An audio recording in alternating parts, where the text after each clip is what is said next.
അല്ല അത് കണ്ട് പഠിക്കേണ്ട കാര്യങ്ങളാണ്.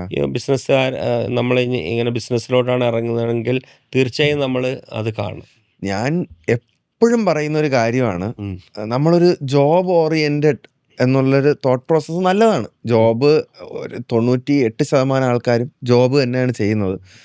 പക്ഷേ ബാക്കിയുള്ള ആ ശതമാനം ആൾക്കാരുണ്ടല്ലോ പല കാരണങ്ങളാലും, ചിലപ്പോൾ ഫൈനാൻഷ്യൽ വലിവായിരിക്കും, ചിലപ്പോൾ പ്രാരാബ്ദങ്ങളായിരിക്കും, ബിസിനസ്സിലോട്ട് കാലെടുത്ത് വയ്ക്കാൻ മടിക്കും ഭയങ്കരമായിട്ട്.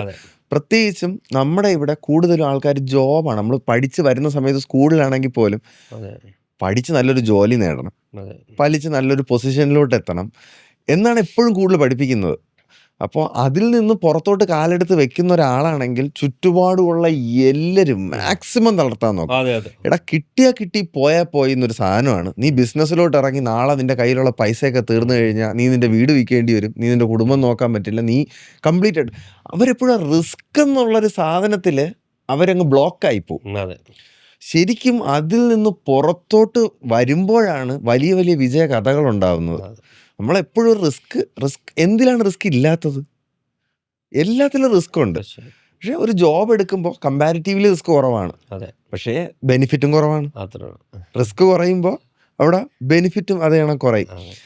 ഞാൻ ഒരു സംശയം, ഞാൻ ഇത് കേട്ടോണ്ടിരുന്നപ്പോൾ ഉണ്ടല്ലോ, ഞാൻ കൂടുതൽ ചോദ്യം ചോദിക്കാനുണ്ടെന്ന് ഞാൻ അത് ഭയങ്കര ശ്രദ്ധിച്ച് കേൾക്കുമായിരുന്നു. ഓരോ പോയിന്റും. ബോറടിപ്പിച്ചോ? 1% പോലും ബോറടിച്ചിട്ടില്ല. എനിക്ക് ഒരുപാട് സംശയം. ഞാൻ അധികം ഇങ്ങനെ ഓപ്പൺ അപ്പ് ചെയ്യുന്ന ആളല്ലെങ്കിലും